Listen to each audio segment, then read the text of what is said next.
Hi, welcome to Vijay's info. இன்றைக்கி நல்ல ஒரு அருமையான நல்ல ஹெல்த்தியான பிரேக்ஃபாஸ்ட் அடை செய்வோம். பருப்பு அடை. இதுக்கு நான் ஒரு 1/4 கப்பு கடலைப்பருப்பு எடுத்துருக்கேன்.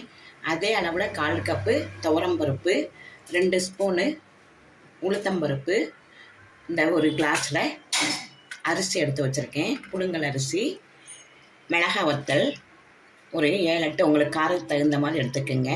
இது எல்லாமே நல்லா 2 மணி நேரம் ஊற வைக்கணும். இதை முதல்ல ஊற வச்சு அரைச்சிக்குவோம். இது முக்கால்வாசி அரைஞ்ச பிறகு இந்த 2ஐயும் ஊற வச்சதை போட்டு நரம் அரைச்சிக்கலாம். ரொம்ப நைஸாக அரைக்க வேண்டாம்.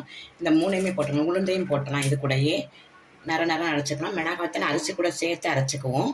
இந்த நல்ல அரைச்ச பிறகு ஒரு 1/2 மணி நேரம் ஊறினா போதும். நம்ம உடனே செஞ்சிடலாம். கெஸ்ட்டெல்லாம் வந்தால் இட்லி மாவு தோசை மாவுலாம் இல்லைன்னு சொல்லாமல் இது ஒரு 2 மணி நேரத்தில் டக்குன்னு ஊற வச்சோமா அரைச்சோமா டக்குன்னு நம்ம அடைச்சி விட்டுறலாம். இதை இப்போ நம்ம ஊற வச்சுட்டு காமிக்கிறேன். உங்களுக்கு ஊற வச்சு அரைச்சிட்டு காமிக்கிறேன். பாருங்கள், அரைச்சிட்டு வந்தாச்சு. அரைச்சிட்டு வந்து ஒரு 1/2 மணி நேரம் அப்படியே வச்சுட்டேன். பாருங்கள், இப்போ கெட்டியாக இருக்குது. நம்ம வேண்டிய தண்ணி கொஞ்சம் ஊற்றுவோம். சிலவங்க கெட்டியாகவே ஊற்றுவாங்க. நமக்கு இங்கே கெட்டியாக போட்டுனா யாரும் சாப்பிட மாட்டாங்க. அதனால் கொஞ்சம் நான் தண்ணி விட்டுக்கிறேன்.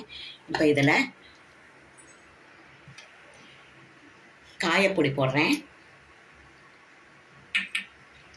தேங்காய் துருவுனது, தேங்காய், ஆனியன், சின்ன வெங்காயம் ஒரு 5-6 கட் பண்ணி நல்லா பொடியாக கட் பண்ணி வச்சுருக்கேன். அதை போடுறேன். பூண்டு நல்லா ஜீரணத்துக்கு கொஞ்சம் பூண்டு ஒரு 4-5 கட் பண்ணி வச்சுருக்கேன். அதை போட்டுக்கலாம். முருங்கைக்கீரை,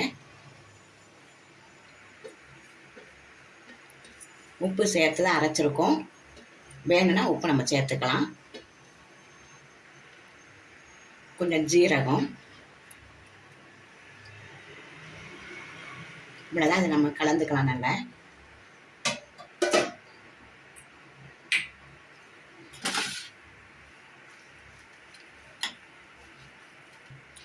இந்த அளவு நம்ம கரைச்சிக்கலாம். ஊற்றுற அளவு இந்த பாருங்கள். குறந்தான் அரைக்கணும். ரொம்ப நைஸாக அரைச்சிடாதீங்க, நல்லா இருக்காது.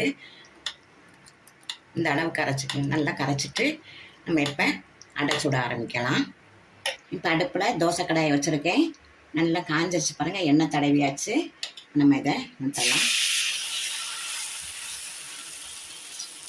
நல்ல ஹெல்த்தியான பிரேக்ஃபாஸ்ட், நல்ல ப்ரோட்டீன்ஸ், இது ரிச் ப்ரோட்டீன். முருங்கைக்கீரையிலேருந்து பூண்டுலேருந்து எல்லாமே சேர்ந்துருக்கு. ரொம்ப நல்லது இது உடம்புக்கு. இது காலையில் நீங்கள் குழந்தைங்களுக்கு ஸ்கூல் போகணும்னா இல்லை 1-2 கொடுத்தீங்கன்னா நல்லா ஃபில்லிங்காக இருக்கும்.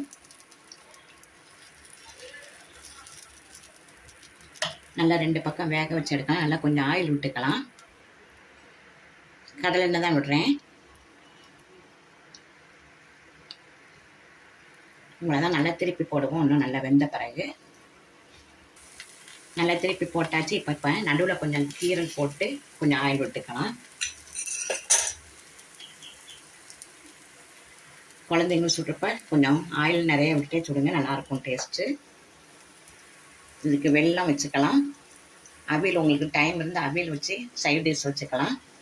உங்களுக்கு டைம் பொறுத்து என்ன செய்யணுமோ செஞ்சுக்கோங்க. வெள்ளத்தை வச்சா கூட செம்ம டேஸ்ட்டாக இருக்கும். நான் இப்போ இன்றைக்கி தேங்காய் சட்னி வச்சுருக்கேன்.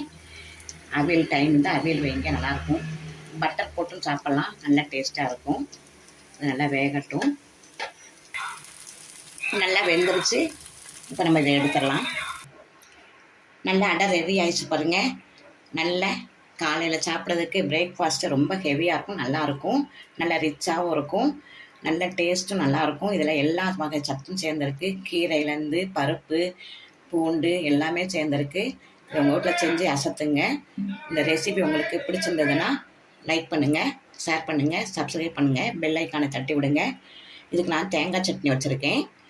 உங்களுக்கு வேணும்னா அவியல் போட்டு வச்சுக்கலாம். அவியல் நல்லா டேஸ்ட்டாகவும் இருக்கும். பட்டர் போட்டு சாப்பிட்லாம், வெல்லம் போட்டும் சாப்பிட்லாம்.